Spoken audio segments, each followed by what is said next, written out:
L'enjeu de cette formation Excel est de parvenir à automatiser l'affectation des salariés sur différents postes de travail. Mais contrairement à une formation précédente, il ne s'agit pas de réaliser une distribution aléatoire, mais une affectation par roulement. Dans cet exemple de l'application finalisée, 5 salariés sont affectés sur les 5 postes de travail pour les 52 semaines qui constituent une année. Le point de départ pour le poste 1 en semaine 1 doit être aléatoire.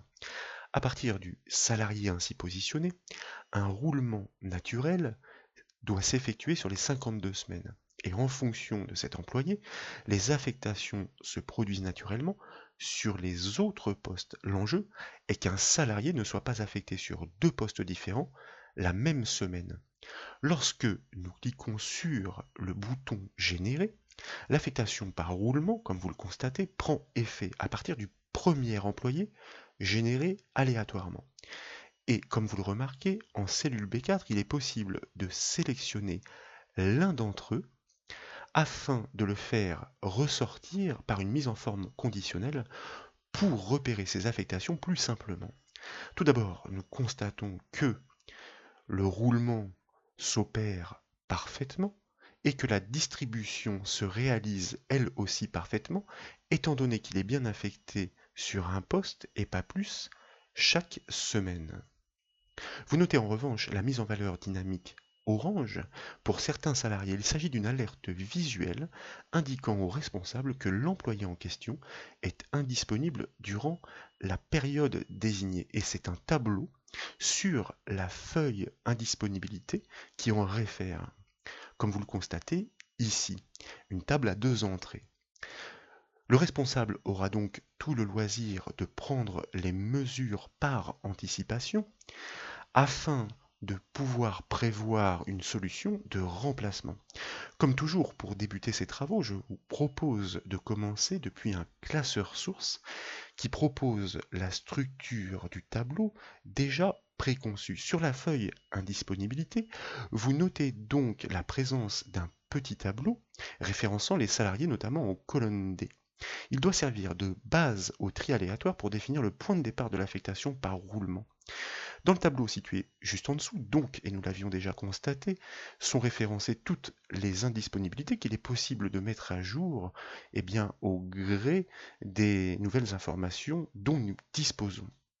Nos règles de mise en forme conditionnelle les intégreront à la volée. Enfin, sur la droite, les calculs intermédiaires interviennent à partir de la colonne I. Ils réalisent déjà les opérations permettant d'effectuer les roulements sur les chiffres allant de 1 à 5. Chaque chiffre doit être associé à un salarié. La formule est simple, en ligne comme en colonne, et comme vous le constatez dans la barre de formule, si le chiffre précédent incrémenté d'une unité dépasse 5, eh bien nous inscrivons 1, et s'il ne dépasse pas 5, nous l'incrémentons d'une unité afin de faire tourner chacun des salariés, idem donc en colonne. Et puis, nous effectuons l'extraction pour chaque poste de ces salariés grâce à la fonction recherche V qui va permettre de faire la correspondance entre le numéro depuis le petit tableau situé en colonne D, entre le numéro en colonne C et le salarié en colonne D. Donc en changeant les numéros associés à chaque salarié de façon aléatoire, nous redéfinissons le point de départ. Pour commencer ces travaux, je vous propose précisément que nous soyons en mesure de générer aléatoirement ce point de départ. Cela signifie qu'il faut pouvoir trier au hasard ce tableau des salariés grâce à des nombres aléatoires. Pour ce faire, dans la colonne B intermédiaire, que nous allons présélectionner, nous allons utiliser la fonction Excel aléa comme ceci qui ne requiert aucun argument et que nous validons par contrôle entrée afin de la répliquer sur l'ensemble de la plage de cellules présélectionnées. Contrairement à la fonction aléa entre bornes, cette fonction aléa génère des nombres nécessairement uniques, sans redondance. Mais comme vous le constatez, il s'agit de nombres réels, avec décimales donc.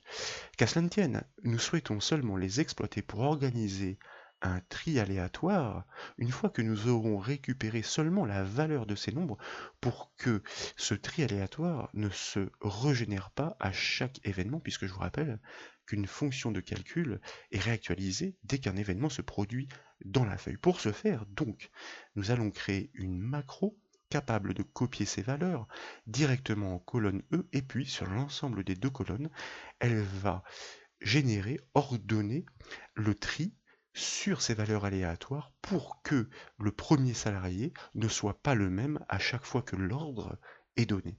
Nous prenons soin, en revanche, avant d'enregistrer la macro, de partir de la feuille affectation pour que Excel enregistre bien le fait que, eh bien, nous allons sélectionner la feuille indisponibilité.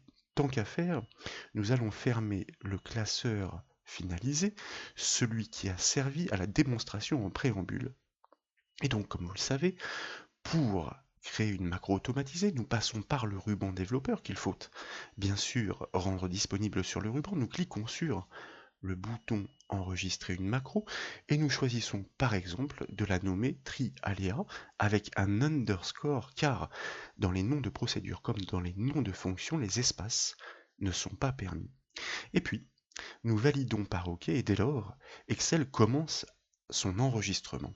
Nous devons donc concentrer nos actions sur les tâches strictement nécessaires.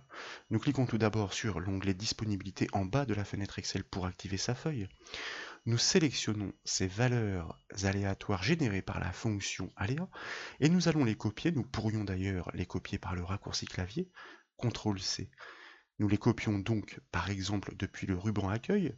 Nous sélectionnons le point de destination pour coller uniquement les valeurs de ces nombres, cela signifie détacher de leur formule.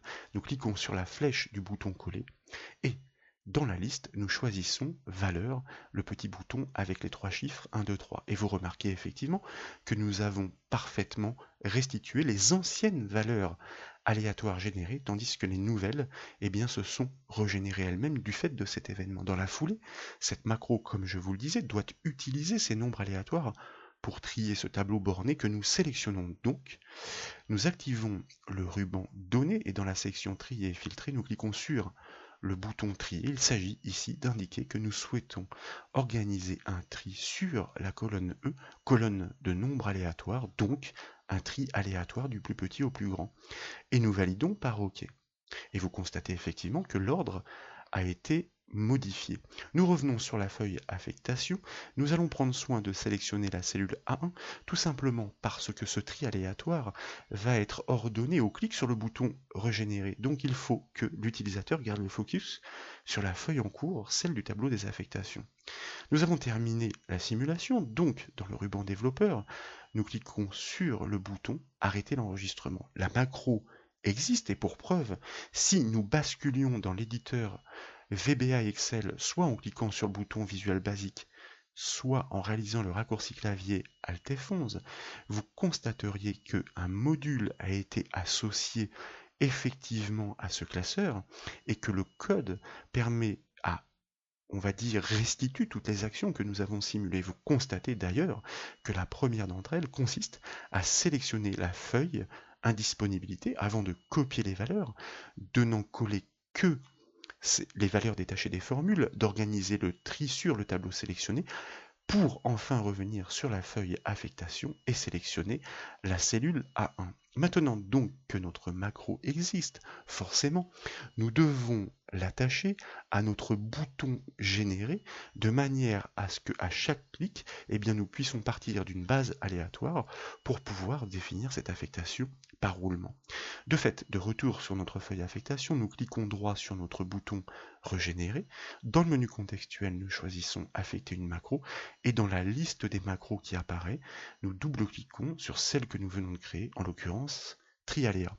Et constatez, si nous faisions un essai, de retour sur la feuille indisponibilité, les premiers salariés sont donc Gals et Duff. Si nous revenons sur notre première feuille, que nous cliquons sur le bouton régénérer, vous constatez que le focus a bien été redonné à la cellule A1 de notre feuille affectation, mais que de retour effectivement sur notre feuille indisponibilité, que l'ordre des salariés a été complètement réorganisé. C'est ce que nous souhaitions constater. Il s'agit désormais donc de pouvoir exploiter ce tri aléatoire afin d'importer, d'extraire ici l'ensemble des salariés selon le roulement des calculs intermédiaires qui a déjà été réalisé, c'est-à-dire les chiffres correspondants dont nous avons la correspondance dans le petit tableau de référence. Il s'agira d'extraire le nom du salarié associé en colonne O, P, Q, etc. Pour ce faire, donc, je vous propose de revenir sur notre feuille affectation en cellule C1, c'est-à-dire le point de départ de notre affectation par roulement. Et comme vous le savez, la fonction recherche V permet d'extraire une information d'un tableau, d'une matrice, selon une donnée recherchée. La donnée que nous cherchons est le numéro de semaine. Nous cherchons le numéro de semaine dans la feuille indisponibilité. Nous allons prendre soin, en revanche, de figer cette référence en enfonçant 3 fois la touche F4 du clavier, seulement en colonne. Tout simplement parce que lorsque nous allons tirer la poignée vers le bas, eh bien, il faudra bien prendre en considération l'ensemble des autres semaines, mais si nous souhaitions répliquer ce calcul sur la droite, eh bien, il faut toujours se référer à ce numéro de semaine qui ne doit donc pas bouger de colonne. Sur la base donc de cette information que nous cherchons, le numéro de semaine, nous devons maintenant désigner le tableau dans lequel nous recherchons ce numéro pour extraire le nom du salarié correspondant. Donc, nous cliquons sur notre onglet indisponibilité pour pouvoir désigner l'ensemble du tableau, qu'il aurait été d'ailleurs judicieux, pourquoi pas, de nommer avec une plage de cellules afin que sa sélection soit un peu moins délicate. Il s'agit bien de désigner le point de départ de notre tableau, comme vous le constatez ici. Nous pourrions d'ailleurs, pourquoi pas, afin de ne pas nous embêter, sélectionner l'ensemble des colonnes par leurs étiquettes. Eh bien, sinon nous aurions pu sélectionner juste le tableau borné. Mais ainsi, eh bien, nous allons prendre l'intégralité du tableau sans devoir réaliser une sélection délicate. Nous figeons cette plage de cellules avec la touche F4 du clavier, car l'objectif derrière, moyennant une petite adaptation, sera de pouvoir répliquer ce calcul sur les colonnes situées à droite. Point virgule. Pour le poste 1, l'information que nous souhaitons en fonction du numéro de semaine est celle du salarié, situé en colonne O par rapport à la sélection, colonne 1, 2, 3, 4, 5, 6, 7. Comme vous le savez donc, dans ce troisième argument de la fonction recherche V, nous tapons le chiffre 7. Point virgule, nous terminons par le boolean info, car il s'agit ici de réaliser une recherche selon une correspondance exacte. Si le numéro de semaine n'est pas trouvé, c'est pas normal, c'est qu'il y a une erreur. Donc la fonction recherche V ne doit pas tenter d'extraire une valeur proche. Nous validons le calcul par contrôle-entrée et vous constatez en effet que nous avons déjà réceptionné le premier de ces salariés, et d'ailleurs cette extraction est cohérente puisque vous remarquez que en cellule O2, il s'agit bien de Gals Charline. Donc l'affectation par roulement peut débuter. Mais avant cela, je vous propose de répliquer ce calcul sur les colonnes de droite, ce qui pour l'instant va produire exactement le même résultat. Pourquoi? Eh bien parce que comme nous avons judicieusement figé nos références, nous recherchons effectivement toujours la semaine qui est en regard sur la ligne en cours, toujours dans le même tableau situé entre les colonnes I et S. Par contre, ce que nous souhaitons extraire désormais, c'est non plus le salarié pour le poste 1, mais le salarié pour le poste 2 situé en colonne 8, qui par l'incrémentation de ces chiffres, grâce aux formules que nous avons démontrées en préambule, permet justement d'établir ce roulement et par poste et par semaine. Et donc, nous validons par contrôle-entrée, vous constatez en effet que le salarié a changé. Nous allons pouvoir ignorer l'erreur, car il n'y en a pas en réalité. Et nous allons faire de même, de manière à adapter ce numéro, qui malheureusement est une, on va dire, valeur statique, constante, dans l'utilisation de la fonction recherche V, alors que toutes les autres sont bien des variables que nous avons pu adapter. Et il s'agit ensuite, effectivement, de restituer, donc respectivement, les informations des colonnes 7, 8, 9, 10 et 11. Il ne nous reste plus, donc, qu'à répliquer la logique de ces calculs sur la hauteur de notre tableau pour constater que notre roulement s'opère parfaitement. Comme vous le remarquez, Gals Charline, ensuite c'est un autre salarié, puis le troisième, puis le quatrième, puis le cinquième. Lorsque nous arrivons en cinquième, nous reprenons au premier. Et puis, les autres salariés sont effectivement énumérés dans l'ordre en partant de ce point de départ aléatoire en colonne sur les différents postes, mais jamais un salarié n'est répété, ou plutôt n'est affecté à deux postes, sur deux postes à la fois pour une même semaine. Pour parfaire l'application, il s'agit non seulement de pouvoir repérer par une mise en forme dynamique le salarié qui est sélectionné par le biais de cette liste déroulante, afin de le visualiser plus simplement dans l'énumération de ce tableau, et ensuite de mettre en valeur toutes les indisponibilités. Pour ce faire, nous allons débuter par le plus simple en sélectionnant l'ensemble des cellules qui sont concernées par ce format dynamique. Nous pouvons cliquer sur la première et à l'aide de la touche Maj, ou Shift si vous préférez, cliquer sur la dernière de manière à inclure toutes les cellules dans la sélection. Notre règle de mise en forme conditionnelle est très simple. Dans le ruban accueil, donc, nous cliquons sur le bouton mise en forme conditionnelle et nous choisissons une nouvelle règle dont nous allons bâtir la syntaxe du critère à partir d'une formule. Nous choisissons donc le dernier type, nous cliquons dans la zone de saisie et nous débutons par égal pour pouvoir commencer à écrire notre syntaxe qui consiste à vérifier l'égalité entre le nom du salarié sélectionné et le nom du salarié répété dans l'énumération de ce tableau. Donc, nous cliquons sur le salarié de la liste déroulante et lui, nous le laissons entièrement figé. $1 devant le B, $1 devant le 4, car une mise en forme conditionnelle va raisonner comme un calcul. Elle part de la première cellule et les parcourt toutes colonne à colonne, puis ligne à ligne. Il est hors de question que cette cellule de référence pour la comparaison se déplace en même temps que l'analyse. Est-ce que cette cellule est égale à la cellule du salarié en cours? Eh bien, nous partons donc de la première d'entre elles, comme pour un calcul, mais cette fois, nous devons totalement la libérer en enfonçant 3 fois de suite la touche F4 du clavier de manière à ce qu'il n'y ait plus de dollars et que chacune des cellules, chacun des salariés puisse tour à tour être comparé à la cellule de référence selon le nom qui est sélectionné. Dans la foulée, si cette règle est respectée, eh bien nous souhaitons faire ressortir le salarié de fait. Nous cliquons sur le bouton format. Nous choisissons par exemple de lui appliquer grâce à l'onglet remplissage un fond vert pâle, ainsi que grâce à l'onglet police, pourquoi pas, un texte qui soit violet, afin de bien le faire ressortir. Nous cliquons sur OK, nous sommes de retour sur la première boîte de dialogue qui confirme la mise en valeur dynamique qui s'enclenchera dès lors que ce critère est vérifié. Qu'en est-il si nous validons de nouveau? Vous voyez que c'est parfait.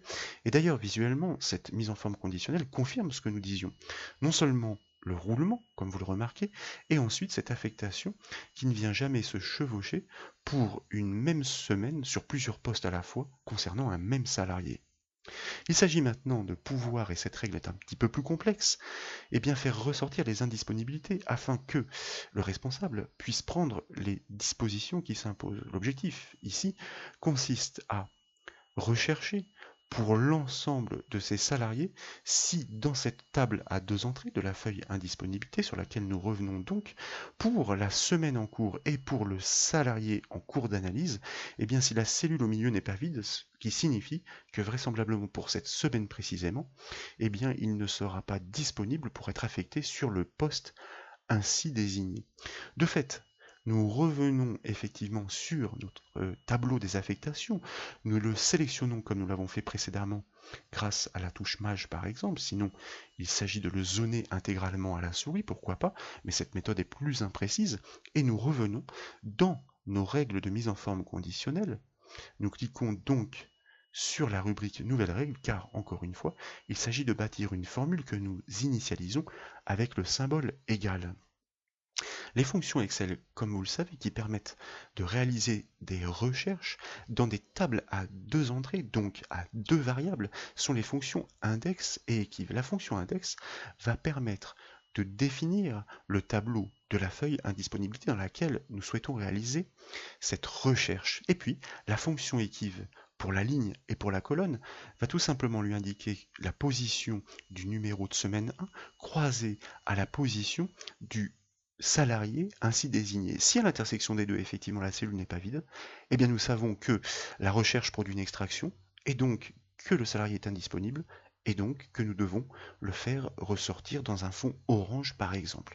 Donc, comme je vous le disais, nous commençons notre calcul d'extraction qui consiste ici en une vérification en réalité grâce à la fonction index à laquelle nous allons donc désigner l'intégralité de notre tableau de recherche. Là encore, il aurait pu être judicieux de le nommer directement avec la zone nom afin que sa désignation dans les formules soit plus simple et plus efficace. Premier argument de la fonction index, comme vous le savez, donc nous définissons la matrice dans laquelle la recherche doit être réalisée. Et puis, il reste les deux autres arguments. Il faut définir l'indice de ligne et le croisement avec l'indice de colonne. Si à l'intersection des deux, il y a quelque chose, l'extraction n'est pas vide, donc le salarié n'est pas disponible. Cette ligne, quelle est-elle? Eh bien, c'est la fonction Excel équive qui permet, selon une valeur cherchée, cette valeur, quelle est-elle? Eh bien, c'est la semaine ici que nous cherchons dans ce tableau. La semaine laquelle? La semaine en cours. Je vous rappelle que nous partons bien de la première d'entre elles pour raisonner comme une formule. Et nous allons bien entendu la défiger en ligne, mais pas en colonne. Pourquoi? Eh bien, parce que pour chacun des salariés sur une même ligne, donc pour toutes ces colonnes, il faut toujours se référer à ce numéro de semaine, à rechercher dans le tableau des indisponibilités afin de connaître l'indice de ligne pour pouvoir faire cette intersection. En revanche, pour toutes les lignes du dessous, bien, il faudra bien prendre en référence les autres numéros de semaine, donc nous la libérons en ligne. Point virgule, à quel endroit souhaitons-nous rechercher cette information sur le numéro de semaine pour retourner son indice de ligne? Eh bien, nous allons partir du même point de départ que la sélection précédente pour désigner uniquement la colonne, et lorsque le numéro de semaine va concorder, la fonction équive va retourner l'indice de ligne où il l'a trouvé. Nous laissons bien sûr figer complètement ces bornes de cette plage de cellules qui ne bougeront jamais. Ces références sont situées toujours au même endroit. Point virgule, pour terminer la syntaxe de notre première fonction équive, 0. Là encore, pour réaliser une recherche selon une correspondance exacte. Et nous fermons la parenthèse de notre première fonction équive qui, à ce stade, est censée avoir retourné l'indice de ligne variable de l'information cherchée, qu'il faut croiser avec l'indice de colonne variable qui dépend du nom du salarié. Point virgule donc, fonction équive que nous allons faire agir non plus sur une colonne, mais sur une ligne. Quelle est cette fois-ci la donnée que nous recherchons? Eh bien, pour croiser ces informations, cette fois-ci, puisque nous avons trouvé l'emplacement de la semaine, nous souhaitons trouver l'emplacement du salarié pour savoir si c'est bien lui cette semaine-là qui est indisponible. Et bien entendu, cette fois-ci, nous allons totalement libérer cette cellule, donc nous enfonçons 3 fois de suite la touche F4 du clavier, puisque chaque salarié devrait être pris en considération tour à tour aussi bien en colonne qu'en ligne. Donc cette cellule doit complètement se déplacer. Et puis, point virgule, à quel endroit nous effectuons cette recherche? Nous revenons sur la feuille indisponibilité et en partant là encore du même point de départ, et c'est important par rapport à la sélection d'origine, pour la fonction index, nous allons désigner cette fois-ci une ligne, puisque c'est dans cette ligne-là que nous sommes susceptibles de trouver le nom du salarié. Comme nous désignons une ligne, la fonction équive va retourner cette fois-ci non plus un indice de ligne, mais un indice de colonne où la correspondance s'effectue. De fait, si nous avons la ligne variable, la colonne variable, au croisement des deux, eh bien nous avons l'information que nous souhaitions obtenir. Point virgule 0, là encore, pour réaliser une recherche selon une correspondance exacte, nous fermons la parenthèse de notre deuxième fonction équive. Nous avons donc la ligne variable, la colonne variable dans le tableau, à partir duquel nous souhaitons savoir s'il existe une information. Nous fermons la parenthèse de notre fonction index. Nous ne souhaitons pas faire une extraction, mais savoir si cette extraction conduit à un résultat. Le critère consiste à vérifier si le résultat retourné par cette imbrication de fonction n'est pas vide. Si tel est le cas, cela signifie qu'on est tombé sur une cellule marquée de ce texte indisp. Auquel cas, nous devons associer une mise en forme conditionnelle qui soit parlante, de manière à alerter l'œil du responsable pour qu'il puisse encore une fois prendre ses dispositions. Donc nous cliquons sur le bouton format et à l'aide de la boîte de dialogue format de cellule, nous choisissons un remplissage relativement vif ainsi qu'une couleur de police en adéquation. Nous validons par OK, une fois encore de retour sur la première boîte de dialogue, nous avons la confirmation de cette association entre cette règle, si effectivement elle est satisfaite, et la couleur qui doit se déclencher. Et constater que lorsque nous cliquons sur OK, sont repérées instantanément toutes les semaines les postes et les noms des salariés pour lesquels il y a un problème. Il faut pouvoir s'organiser de manière à pouvoir combler ces trous. Et si nous recliquions sur le bouton régénérer, je vous le rappelle, comme le point de départ est défini aléatoirement, eh bien, nous redéfinissons nous-mêmes une affectation par roulement à partir de ce salarié ainsi défini. Vous constatez que du coup, comme nous avions sélectionné Duff John, la mise en forme dynamique consistant à le repérer dans ses affectations se met bien à jour, et il en va de même du coup pour la mise en forme dynamique qui consiste à repérer toutes les indisponibilités des différents salariés. Et donc, désormais, le responsable dispose d'un outil précieux pour pouvoir automatiquement et par roulement affecter chacun des postes, ou plutôt chacun des salariés à un poste de l'entreprise par le biais d'un seul clic et d'alertes visuelles pour lui permettre de prendre les bonnes dispositions. Voilà donc pour cette petite démonstration, j'espère qu'elle vous a plu. Si c'est le cas, comme toujours, je compte sur vous pour mettre un petit j'aime à la vidéo. Et comme vous le savez, vous pouvez retrouver toutes les autres formations sur le site bombache.fr. Je vous remercie.